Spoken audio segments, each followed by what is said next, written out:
11 November 2001 পৃথিবীর সর্বশক্তিশালী দেশ আমেরিকার উপর ইতিহাসের সবথেকে বড় সন্ত্রাসবাদী হামলা করা হয়।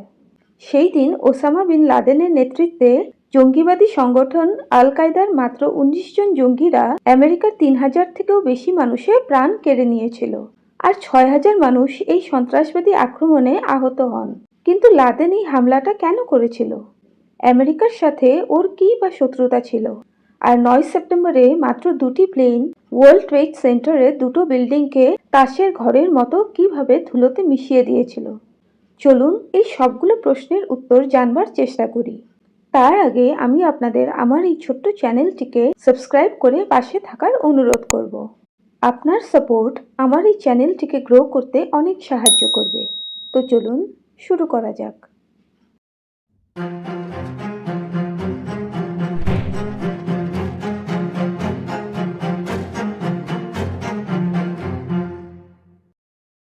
2011-তে আমেরিকার সৈন্যবাহিনী যখন পাকিস্তানের অ্যাবোটাবাদে ওসামা বিন লাদেনকে অ্যাসাসিনেট করে, ওর বাড়িতে তল্লাশি করে, তখন লাদেনের দ্বারা লেখা কিছু নোটস ওনাদের হাতে পড়ে, যেখানে ও আমেরিকার উপর হামলা করার প্ল্যান আর তার বাস্তবায়ন করার ব্যাপারে বিস্তারে লেখা ছিল।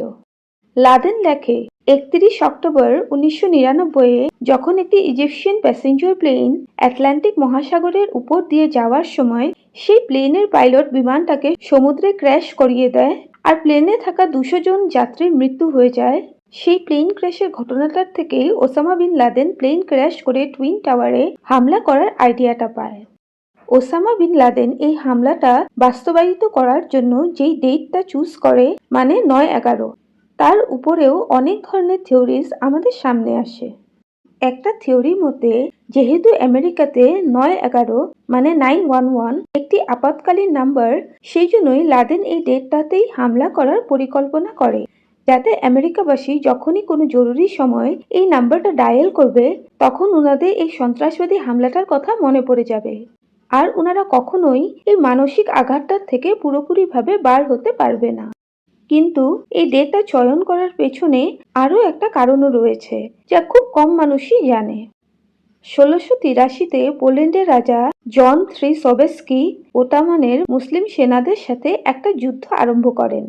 এই মুসলিম সেনাদের দলটা ভিয়েনা দখল করার চেষ্টা করতেছিল, যেখানে অধিকতর খ্রিস্টান জনগণের বসবাস ছিল। সেই বছরেরই 9 সেপ্টেম্বরের দিনে পোল্যান্ডের রাজা সেই মুসলিম সেনাদের হারিয়ে নিজের জয় ঘোষিত করে। ওসামা বিন লাদেনের মতে, সেই দিন থেকেই পশ্চিমী দেশগুলো মুসলিমদের উপর অত্যাচার করা শুরু করে। সেজন্যই এই দিনটাতেই লাদেন পশ্চিমী দুনিয়ার সবথেকে শক্তিশালী দেশ আমেরিকার উপর আক্রমণ করে এটা বার্তা দিতে চেয়েছিল যে এখন থেকে পশ্চিমী দেশগুলো আর মুসলিমদের উপর অত্যাচার করতে পারবে না। 11 সেপ্টেম্বর 2001 ঠিক বিকেল 7:59 আমেরিকান এয়ারলাইন্সের ফ্লাইট 11 বস্টনের লোগান এয়ারপোর্ট থেকে লস অ্যাঞ্জেলেস যাওয়ার জন্য উড়ান ভরে। এই প্লেনটাতে মোট 11 জন ক্রিউ মেম্বার্স আর 81 জন প্যাসেঞ্জার ছিল। কিন্তু সেই 81 জন প্যাসেঞ্জারদের মধ্যে 5 জন হাইজ্যাকারও সামিল হয়ে গেছিল। এই 5 জন হাইজ্যাকাররা কয়েকটা কলম ছুরি নিজেদের কাছে লুকিয়ে রেখে নিয়েছিল। প্লেনটা আকাশে উড়ার পর সেই হাইজ্যাকাররা কলম ছুরির ভয় দেখিয়ে প্লেনের ককপিটের ভেতরে যেয়ে প্লেনের কন্ট্রোল নিজেদের হাতে নিয়ে নেয়। এই হাইজ্যাকারদের মধ্যে 35 বছরের মোহাম্মদ আতা একজন ট্রেন্ড পাইলট ছিল, যে এই ফ্লাইট 11টাকে লস অ্যাঞ্জেলেসের বদলে নিউ ইয়র্কের দিকে নিয়ে যায়, যেখানে বিশ্ববিখ্যাত টুইন টাওয়ার্স দাঁড়িয়েছিল। এরপর মোহাম্মদ আতা 8:46 টুইন টাওয়ারের উত্তর বিল্ডিংয়ের 93 থেকে 99 তলার মধ্যখানে বিমানটিকে ক্র্যাশ করিয়ে দেয়। ক্র্যাশ হতেই চারিদিকে কালো ধোঁয়া দিয়ে ভরে যায়, আর মোটামুটি 15 কিলোমিটার দূর থেকেই এই সব কিছু একদম পরিষ্কার দেখা যাচ্ছিল। প্রথমে তো সেখানে মজুদ সবাই এটাকে একটা অ্যাক্সিডেন্ট বলেই মনে করছিল। আশেপাশে চারিদিকের কালো ধোঁয়া চিরে মানুষের আর্তনাদ শোনা যাচ্ছিল। ভিড়ের দৌড়াদৌড়ির মাঝে অ্যাম্বুলেন্স আর ফায়ার ব্রিগেড সেই স্থানে পৌঁছে উত্তর টাওয়ারটাতেই ওনাদের রেস্কিউ মিশন শুরু করে।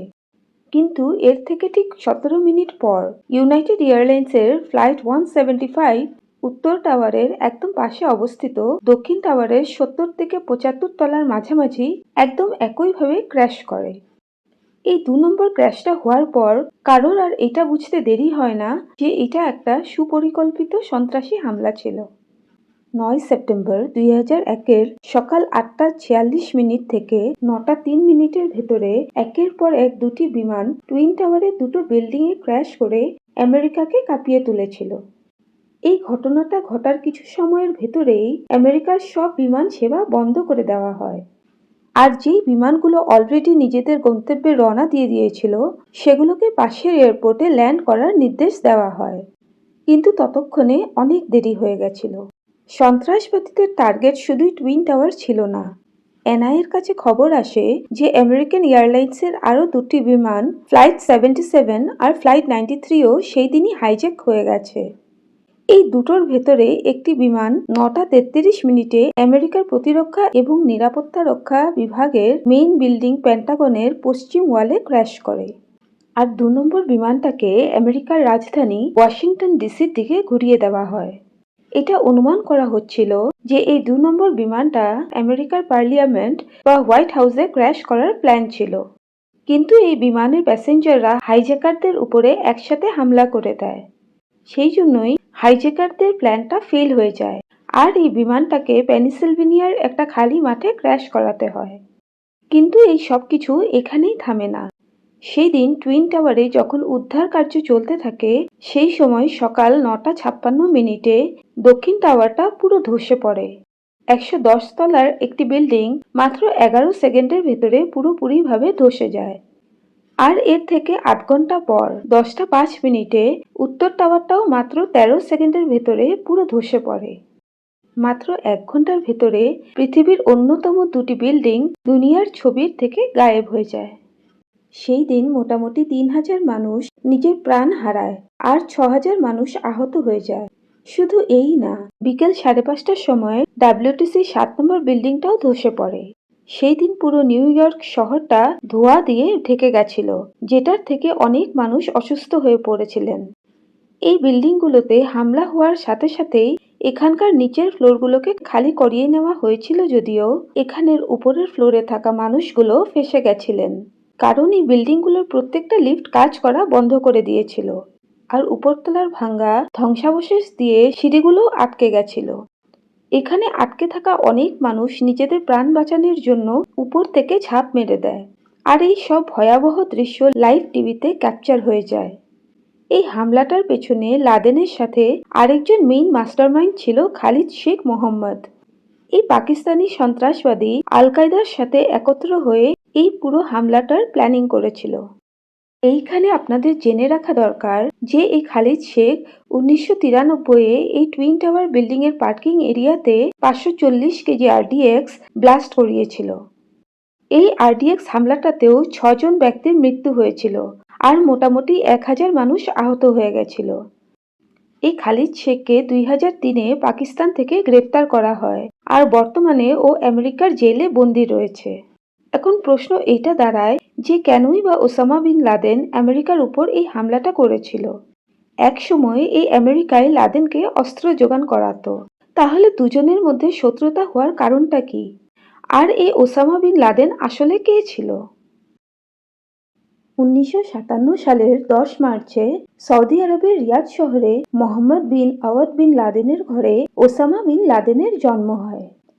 উনাদের একটা বেশ পাওয়ারফুল ফ্যামিলি ছিল। ওসামা বিন লাদেনের পিতা সৌদি বিন লাদেন গ্রুপ নামের একটি কনস্ট্রাকশন কোম্পানি চালাতেন। লাদেন একজন মেধাবী ছাত্র ছিলেন আর অক্সফোর্ড ইউনিভার্সিটি থেকে নিজের সিভিক ইঞ্জিনিয়ারিংয়ের কোর্স পুরো করে। কিন্তু যখন লাদেন আব্দুল আসাদ ইউনিভার্সিটিতে পড়াশোনা করতেছিল তখন সেই বিশ্ববিদ্যালয়ে উগ্র জিহাদি প্রচার চালানো হতো, যেটার থেকে ওসামা বিন লাদেন অনেক বেশি প্রভাবিত হয়। আর এই উগ্রতাবাদী আইডিয়াটা ছড়ানোর জন্য সেই ইউনিভার্সিটিরই একজন শিক্ষক আবদুল্লাহ আজমের এক গুরুত্বপূর্ণ ভূমিকা ছিল, যার হাত ধরেই ওসামা বিন লাদেন একজন ইঞ্জিনিয়ারিং স্টুডেন্টের থেকে সন্ত্রাসের দুনিয়ায় পা রাখে। ৯/১১-র হামলাটার যদি আসল কারণটা দেখা যায় তাহলে সেটা আরব আর ইরানের মধ্যে দ্বন্দ্বটাকেই মানা হবে। ইরাকের শাসক সাদ্দাম হুসেন কুয়েটের তেলের মজুদটাকে নিজের কন্ট্রোলে নেওয়ার পর ওর নজর সৌদি আরবের অয়েল রিজার্ভের দিকে পড়ে। সেই সময় সৌদির কাছে শক্তিশালী সেনাবাহিনী ছিল না, সেজন্যই ওসামা বিন লাদেন নিজের আল কায়দার মুজাহিদদের সৌদির হয়ে সাদ্দাম হুসেনের বিরুদ্ধে যুদ্ধ করার প্রস্তাব দেয়। কিন্তু সৌদি রাজা ফাহাদ লাদেনের বদলে আমেরিকার থেকে সাহায্যের জন্য অনুরোধ করে। এই ঘটনাটার জন্য লাদেন রেগে যায় আর আমেরিকার বিপক্ষে মন্তব্য করা শুরু করে। আমেরিকার সাথে যাতে সম্পর্ক না বিগড়ায় সেজন্যই সৌদি রাজা লাদেনকে দেশ থেকে বার করে দেয় আর ওর নাগরিকত্বও বাতিল করে দেয়। সৌদি থেকে বার করে দেওয়ার পর ওসামা বিন লাদেন সুদান চলে যায়, কিন্তু আমেরিকার চাপে পড়ে সুদানও লাদেনকে বার করে দেয়। এরপর লাদেন আফগানিস্তান যেয়ে সেখান থেকেই আমেরিকার উপর ৯-১১র মতন সন্ত্রাসবাদী হামলার প্ল্যান করা শুরু করে। লাদেন আমেরিকার উপর অনেক কটা কারণের জন্য রেগেছিল। ইসরায়েল প্যালেস্টিনের যুদ্ধে আমেরিকার ইসরায়েলকে সমর্থন, মধ্যপ্রাচ্যের দেশগুলোতে যুদ্ধ আর আমেরিকার ইরাকের উপর স্যাংশন। এই সব ঘটনাগুলো লাদেনকে আমেরিকার উপর হামলা করে সেখানকার নাগরিক আর সরকারের উপর বদলা নেওয়ার জন্য অনুপ্রাণিত করে।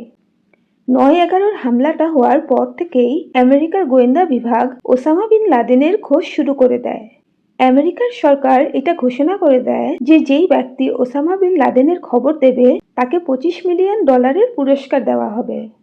এর থেকে প্রায় ১০ বছর পর আমেরিকার গোয়েন্দা সংস্থানের কাছে খবর আসে যে ওসামা বিন লাদেন পাকিস্তান সরকারের সহযোগিতায় পাকিস্তানেরই অ্যাবোটাবাদে লুকিয়ে নিজের জীবন কাটাচ্ছে। আর তারপর ২০১১-র ২রা মেতে আমেরিকার রাষ্ট্রপতি বারাক ওবামার নেতৃত্বে অপারেশন নেপচুনের অন্তর্গত ২৪টি নেভি সিল ২টো হক হেলিকপ্টার নিয়ে অ্যাবোটাবাদে ওসামা বিন লাদেনের বাড়ির ভেতরে ঢুকে ওকে গুলি করে মেরে ফেলে। এইভাবেই অনেক বছর অপেক্ষার পর আমেরিকার সরকার নিজেদের নাগরিকদের মারার প্রতিশোধ পূরণ করে।